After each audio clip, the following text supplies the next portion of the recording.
Bonjour à tous et bienvenue sur la chaîne Investir. Aujourd'hui, on va parler de l'analyse du business. On va parler de l'analyse plus précisément d'une boîte pour savoir si l'action est intéressante et s'il faut investir ou non dessus. C'est un des critères les plus importants dans l'analyse d'une boîte. Évidemment, qui va être analyse des états financiers, analyse de la valorisation, analyse de la concurrence, analyse de l'allocation des bénéfices. Vous allez aussi avoir l'analyse de la gouvernance qui va aussi être très intéressante. Mais aujourd'hui, comme je vous le dis, on va se focaliser sur le business. Donc pour faire court, c'est vraiment simplement l'analyse du modèle économique de l'entreprise. Donc il y a toute une série de questions qu'il va falloir se poser avant d'investir dans une action. Et la première, c'est de savoir, à mon sens, vraiment c'est la plus importante, c'est de savoir comment l'entreprise va se financer. La façon dont une entreprise se finance est vraiment un élément qui est très important et qu'il faut vraiment considérer avant d'investir dans une action. Les différentes sources de financement vont comprendre l'endettement, l'augmentation de capital, les obligations convertibles en actions et les flux de trésorerie opérationnels. De manière générale, c'est l'endettement qui est la source la plus courante de financement pour les entreprises. Mais cet endettement peut également augmenter le risque financier si l'entreprise a une charge d'intérêt qui est élevée ou alors des échéances de remboursement qui sont importantes et à court terme. Si la dette est négociée et qu'on voit progressivement un pourcentage de dette qui se réduit au fur et à mesure des années, c'est plus intéressant puisqu'on a un échelonnement qui est plus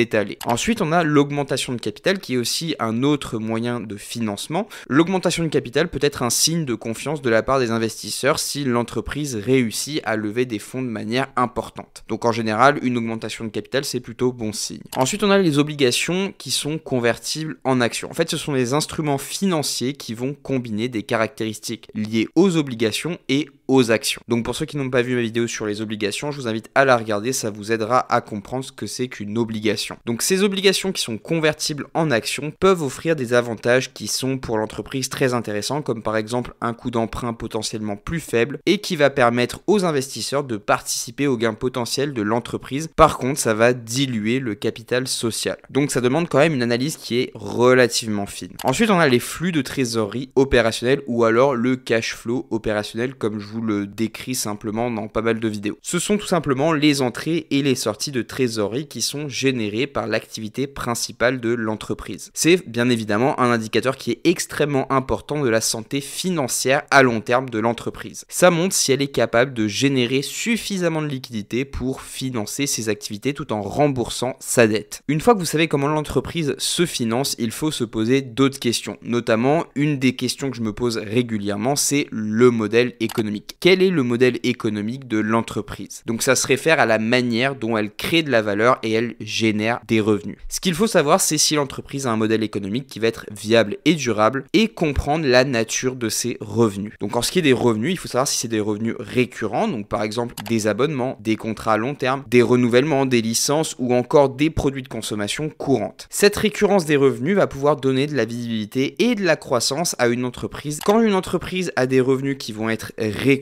ça va être extrêmement intéressant parce qu'on va avoir une visibilité de la croissance de l'entreprise. Et on va pouvoir observer une certaine stabilité financière, ce qui est extrêmement rassurant pour nous les investisseurs. Donc focalisez-vous vraiment bien sur le modèle économique parce que c'est quelque chose qu'il faut comprendre. Quand vous avez des activités cycliques comme par exemple, on observe des graphiques comme celui de Pernod Ricard où on va avoir des périodes creuses et des périodes avec un très fort chiffre d'affaires. Quand on connaît l'activité cyclique de Pernod Ricard, on ne s'inquiète pas. Donc c'est pour ça que connaître l'activité va vous permettre de savoir quand est-ce qu'il va y avoir des hausses et des baisses. Et là, c'est là où votre logique d'investisseur doit intervenir et vous allez savoir profiter des hausses et des baisses. Troisième question qu'il faut se poser, c'est comment va évoluer le marché où est présente l'entreprise. En général, ce que je prends, c'est un horizon de 10 années. Ça me donne vraiment une vision très panoramique et ça me permet de me situer facilement. Donc là, ce qu'il faut savoir, c'est qu'il est extrêmement important de comprendre et d'anticiper l'évolution du marché où l'entreprise évolue. Il va notamment falloir s'intéresser à tout ce qui va être concurrence évidemment et positionner notre entreprise vis-à-vis de tous ses concurrents. Il va également falloir comprendre toutes les tendances économiques, technologiques, réglementaires et démographiques qui pourraient évidemment affecter le marché de l'entreprise à long terme. Donc là, ce qui est très intéressant, c'est de savoir comment les technologies, notamment là, on a une rupture qui est clairement faite entre le Web 2 et le Web 3 parce qu'on a toutes ces nouvelles technologies qui viennent rentrer et innerver tous les marchés. Et là, il va falloir vraiment se placer et regarder objectivement si telle ou telle entreprise l'entreprise a un avenir. Et ensuite, à partir de tout ça, on va pouvoir faire des projections aussi bien sur le marché que des projections géographiques et on va pouvoir estimer des évolutions de l'entreprise. Tout ça dans une logique long terme et comme je vous le dis, il est intéressant de se projeter sur les 10 prochaines années pour quand même avoir quelque chose d'assez stable. Je me dis pas, ok, j'ai une vision de 3 ans sur cette entreprise-là, ça fonctionne bien sur 3 ans, il n'y a pas de souci. Je me dis plutôt, est-ce que sur 10 ans, cette entreprise va être aussi rentable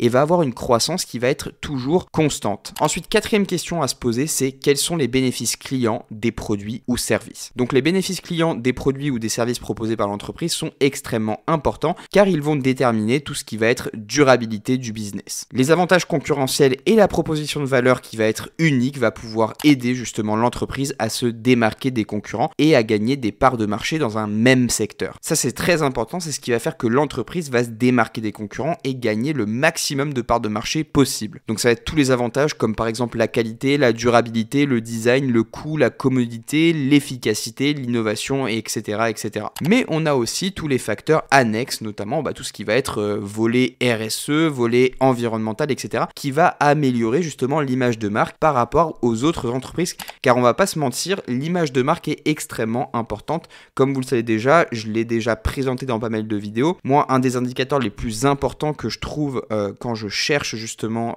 des nouvelles valeurs, c'est que je me penche en fait sur la résilience environnementale et sur les objectifs de manière générale qu'ils ont pour justement réduire les émissions de CO2. Parce que tout ça, c'est extrêmement bien vu non seulement du grand public, mais également des États. Cinquième question à se poser, c'est le modèle de la société est-il basé sur une durée de l'activité? C'est une question importante parce qu'en fait, ça va permettre de savoir si l'entreprise dispose d'un avantage compétitif sur le long terme. Si le modèle de l'entreprise est basé sur une durée très limitée de l'activité, ça peut signifier que la société ne sera pas en mesure de maintenir sa croissance sur le long terme. Par exemple, une entreprise qui se base uniquement sur la vente de licences de logiciels pourrait rencontrer des difficultés si des concurrents proposent des alternatives moins coûteuses ou plus innovantes. En revanche, une entreprise qui possède un brevet protégeant une technologie qui est unique va pouvoir avoir un avantage compétitif sur le long terme tant que le brevet est en vigueur. Donc voici plusieurs modèles économiques. Donc celui qui est basé sur des licences, c'est par exemple Interparfums. Basé sur des brevets, c'est par exemple Sanofi. Basé sur des concessions, on a Vinci. Et après, on a tout ce qui va être modèle économique qui va être basé sur des royalties. Donc voilà, c'est à vous de faire votre enquête et de regarder sur quel modèle économique est basée l'entreprise sur laquelle vous comptez investir ou non. Sixième question, c'est quelle est la répartition géographique de la société? Ça peut être important pour comprendre les opportunités de croissance et son exposition aux risques géopolitiques économiques. Je crois que c'est une société qui s'appelle Technip Energy qui avait une croissance qui était très intéressante, qui était d'ailleurs, je crois, accessible via le PEA, qui avait une grosse partie de ses infrastructures en Russie. Et vous comprenez bien que le fait que la majeure partie de ces infrastructures, ou je crois que 50% de ces infrastructures étaient en Russie, a eu un impact qui est considérable sur son chiffre d'affaires avec toute la crise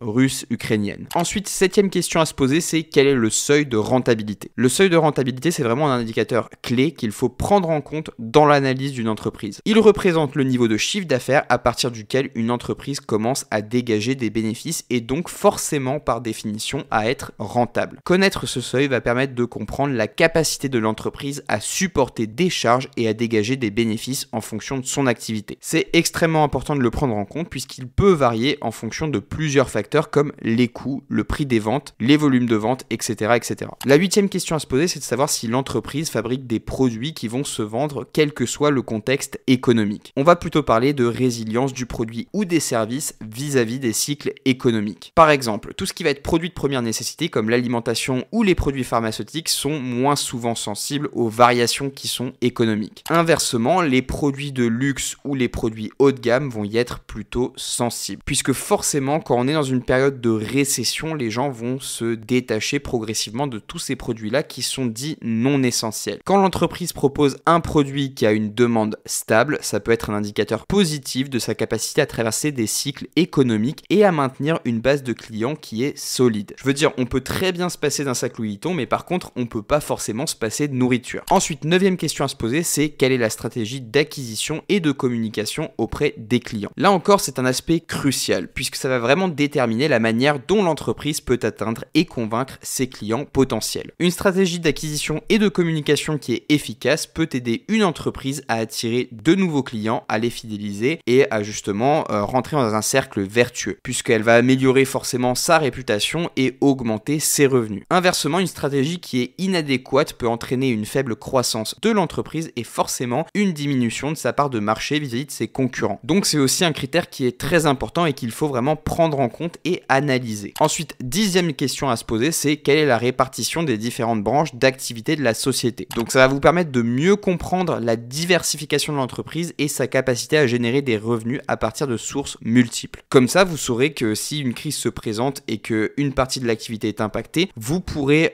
analyser vraiment votre entreprise de manière objective et savoir si elle a un risque ou non de sombrer. Et vous le savez, dans l'investissement, la diversification, c'est la manière la plus intéressante de diluer le risque. 11e question, c'est de savoir quels sont les fournisseurs dans l'entreprise. Donc là, on rejoint un petit peu tous les critères géographiques parce que on le sait, quand il y a une délocalisation qui est très importante, forcément, s'il se passe quelque chose, l'entreprise peut se prendre des dommages collatéraux. Forcément, moins il y a de fournisseurs, plus il y a de risques. Et croyez-moi, c'est un critère qui est extrêmement important parce que ça peut représenter un risque qui est très important en cas de perturbation dans la chaîne d'approvisionnement. Ça peut être par exemple une pénurie de matières premières ou alors une interruption de la production chez le fournisseur. Si on n'a qu'un fournisseur, vous comprenez que là, c'est problématique. Ensuite, 13e et dernière question à se poser, c'est quels sont les risques associés à l'entreprise. Donc c'est des risques qui peuvent être de différentes natures, des risques juridiques, géopolitiques, industriels, écologiques ou alors la cybercriminalité, etc. Il faut comprendre comment ces risques pourraient affecter l'entreprise et il faut se demander si cette même entreprise aurait la capacité quand même de générer des revenus. C'est vraiment un volet que vous devez considérer de manière objective et vous demander si votre entreprise est capable de gérer des gros risques. Et là, vous devez vraiment analyser tous les plans de contingence qui sont mis en place pour faire face à des événements qui sont dits imprévus. Donc voilà, c'est tout pour cette vidéo, j'espère qu'elle vous a plu. Si c'est le cas, n'oubliez pas de vous abonner et moi je vous retrouve dans ces 2 vidéos.